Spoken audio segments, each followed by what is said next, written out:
Perkenalkan, nama saya Nugasan Timothy Sihotang dengan nomor induk mahasiswa 31931211026.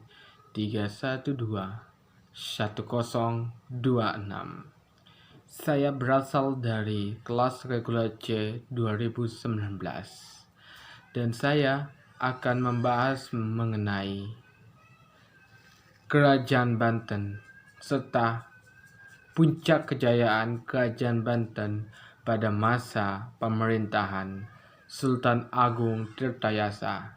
Silahkan disimak videonya. Kerajaan Banten merupakan salah satu kerajaan terbesar di Indonesia.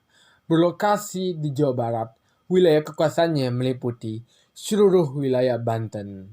Berdiri sejak abad ke-16, Kerajaan Banten dulunya merupakan bagian dari Kerajaan Sunda yang bercorak Hindu.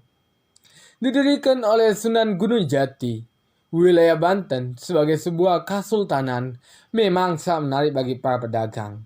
Bagaimana tidak, Banten memiliki sebuah pelabuhan yang sangat populer di masa kepemimpinan Sultan Agung Tirtayasa pada tahun 1650 Masehi.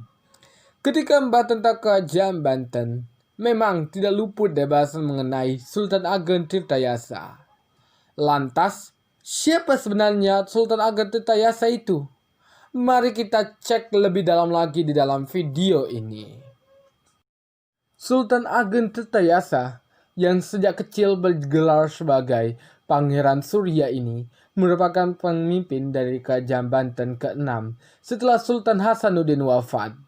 Pria yang lahir di tahun 1631 ini merupakan putra dari Sultan Abu Ma'ali yang merupakan Sultan Banten periode 1640 sampai 1650 dan Ratu Marta Kusuma. Sultan Agung Tirtayasa naik tahta di usianya yang masih sangat belia, yakni 20 tahun. Ia diangkat menjadi Sultan Banten ke-6 setelah kakeknya wafat pada tanggal 10 Maret 1651 dengan gelar Sultan Abu Al-Fatih Al-Bufatah. Semasa kepemimpinannya, Kerajaan Banten berhasil menduduki puncak kejayaannya. Ia berhasil membangun sistem pertanian dan irigasi, serta menyusun armada perangnya. Konon, keberhasilannya ini tak luput dari upayanya membangun hubungan diplomatik dengan kerajaan-kerajaan besar Indonesia, seperti Makassar, Cirebon, dan juga Bangka. Pada masa pemerintahan Sultan Agung Tirtayasa, Banten juga dikenal sebagai salah satu pelabuhan dagang yang menarik minat para pedagang Nusantara, Asia, maupun Eropa. Kepopuleran tersebut ternyata juga menarik VOC untuk menguasai Banten. Ambisinya menguasai Banten membuatnya melakukan divide et impera atau dikenal sebagai politik adu domba. Strategi ini dilancarkan setelah VOC mendapatkan celah Sultan Agung Tirtayasa melalui Sultan Haji putra mahkotanya.